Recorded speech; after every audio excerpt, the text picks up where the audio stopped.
શિક્ષણની જરૂરિયાતને ધ્યાનમાં રાખી અને આધુનિક ટેકનોલોજી સાથે એક ડિજિટલ ક્લાસરૂમ તૈયાર કર્યો છે, સ્માર્ટ બોર્ડ. સૌપ્રથમ ઈઝી ક્લાસરૂમ વિશે જોઈએ. મારી પાસે ધોરણ 1 થી 12 નું લાયસન્સ છે, ગુજરાતી માધ્યમ. એની અંદર જે ધોરણ ભણાવો ધોરણ અહીંથી પસંદ કરશું. દાખલા તરીકે 10મું ધોરણ ભણાવવું, ધોરણ 10 એમાં જે વિષય ભણાવો, દાખલા તરીકે વિજ્ઞાન ટેકનોલોજી ભણાવવું છે, વિજ્ઞાન ટેકનોલોજી એમાં જે ચેપ્ટર ભણાવો ચેપ્ટર ચોઈસ કરવાનું. દાખલા તરીકે 12મું ચેપ્ટર, એની અંદર 4 ઓપ્શન છે: text book, question answer, paper અને એમસીક્યુ.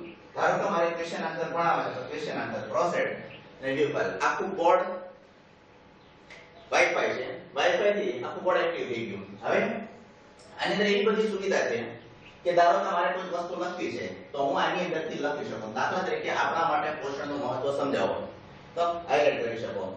બીજું, દાખલા તરીકે ખોરાક ઉર્જાનો મુખ્ય સ્ત્રોત છે કે હાઇલાઇટ કરવું છે તો ત્યાં હાઇલાઇટ કરી શકો. સપોઝ મારે અહીંથી પેજ ફેરવવું છે, હવે આખો પ્રશ્ન છે વિદ્યાર્થીની સામે આકૃતિ સાથે સમજાઈ શકો. દાખલા તરીકે પોષણનું મહત્વ, તો પોષણમાં મુખ દ્વારથી માંડી અને કમ્પ્લીટલી આકૃતિ આખી સાથે વિદ્યાર્થી પ્રશ્નનો જવાબ યાદ રાખી શકે. નેક્સ્ટ આપો. હવે ધારો કે વિદ્યાર્થીને વ્હાઇટ બોર્ડમાં ભણાવવું છે તો હું અહીંથી ટચ કરીશ ને મારી પાસે વ્હાઇટ બોર્ડ હાજર છે. વ્હાઇટ બોર્ડમાં મારે જે કંઈ લખવું હોય એ હું લખી શકું. દાખલા તરીકે મારે વ્હાઇટ બોર્ડમાં લખવું છે તો લખ્યું. એ રીતના ધારો કે મારે ગ્રીન બોર્ડમાં ભણાવવું છે તો ગ્રીન બોર્ડમાં બી લખી શકાય. દાખલા તરીકે અહીંયા મેં લખ્યું. હવે મારે બ્લેક બોર્ડમાં ભણાવવું છે તો બ્લેક બોર્ડ લખીશ, તો બ્લેક બોર્ડમાં પણ હું આરામથી લખી શકું. ધારો કે મારે વ્હાઇટ બોર્ડમાં જ ભણાવવું છે, વ્હાઇટ બોર્ડ. હવે એની અંદર મારે કોઈ ઇમેજ દોરવી છે, ઉદાહરણ તરીકે કે ભાઈ મારે ધારો કે શંકુ વિશે ભણાવવું છે તો હું શંકુ અહીંથી ટચ કરીશ એટલે શંકુની આકૃતિ દોરી શકાય. ધારો કે મારે કાટકોણ ત્રિકોણ સમજાવવો છે તો અહીંથી ટચ કરીશ, કાટકોણ ત્રિકોણ આવી ગયો. એની ક્લિયર રીતે આપું છું તો હું પૂછી પણ શકું. ધારો કે મારે કોઈ ઇમેજ દોરવી છે, ઉદાહરણ તરીકે મારે રેખાખંડ વિદ્યાર્થીને સમજાવવો છે, તો રેખાખંડ કેમ દોરશું તેના માટે સૌપ્રથમ સ્કેલ લઈશ. બરાબર. હવે સ્કેલ લીધા પછી અહીંયા જેટલા સેન્ટીમીટરનું મારે માપ લેવું છે એ વિદ્યાર્થી ધ્યાન રાખે.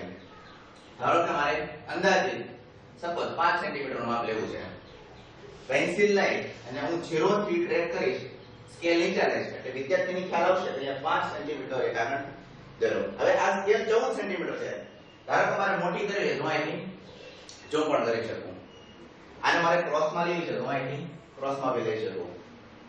સાઈડમાં લઈ અને અહીંથી ક્રોસ પણ આપી શકું.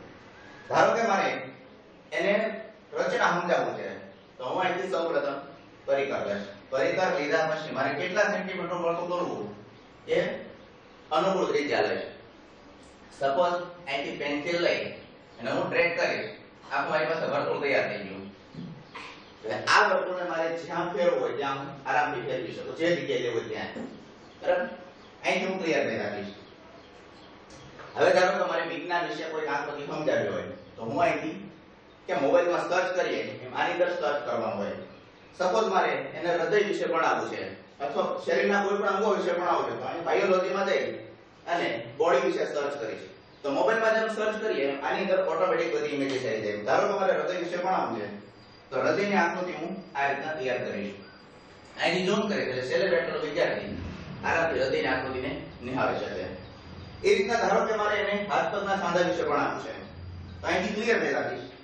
પગના સાંધા ધારો કે કેવા હોય એનું બંધારણ વિદ્યાર્થીને સમજાવવું છે તો હું અહીંથી પગના સાંધાનું બંધારણ આ રીતના સમજાવી શકું. હવે કોઈ પણ વસ્તુ ગોખવા કરતા જો વિદ્યાર્થી સરળતાથી યાદ રાખી શકે તો આજના જમાનાની પૂરતી જરૂરિયાત છે. ધારો કે મારે એને હાથના સાંધા વિશે ભણાવવું છે તો અહીંથી ટચ કરી અને હાથના સાંધા આ રીતના બતાવીશ. સપોઝ અહીં ઝૂમ કરીશ. આ રીતના કોઈ પણ વસ્તુ આવું તો ઘણું બધું છે આની અંદર વિદ્યાર્થી દ્વારા આપણે પ્રસ્તુત કરી શકીએ. હવે ઉદાહરણ તરીકે મારે જ્યાં ભણતો હતો ત્યાં જવું છે તો હું અહીંથી પેજ ઇન્ડેક્સ કરીશ.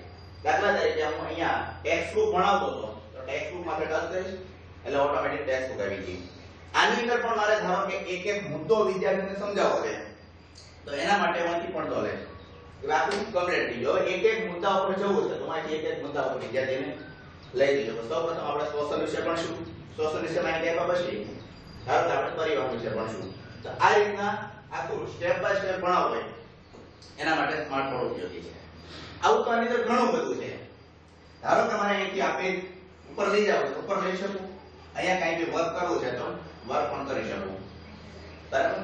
બીજું, હવે ધારો કે આ બોર્ડ બંધ કરી દો, ઉદાહરણ તરીકે અહીંથી એક્ઝિટ નો એક્ઝિટ એક્ઝિટ.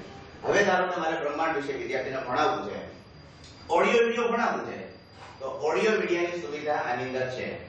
દાખલા તરીકે મારી પાસે મારી કોમ્પ્યુટરની અંદર એફ ડ્રાઈવ, અને એફ ડ્રાઈવ ની અંદર મારી પાસે ઘણા બધા ઓડિયોના સ્ટોર છે. ઉદાહરણ તરીકે મારે સૂર્યમંડળ ભણાવવું છે, હું સૂર્યમંડળમાંથી ટચ કરીશ અને સૂર્યમંડળનો વિડિયો હું વિદ્યાર્થીને લાઈવ બતાવી શકું.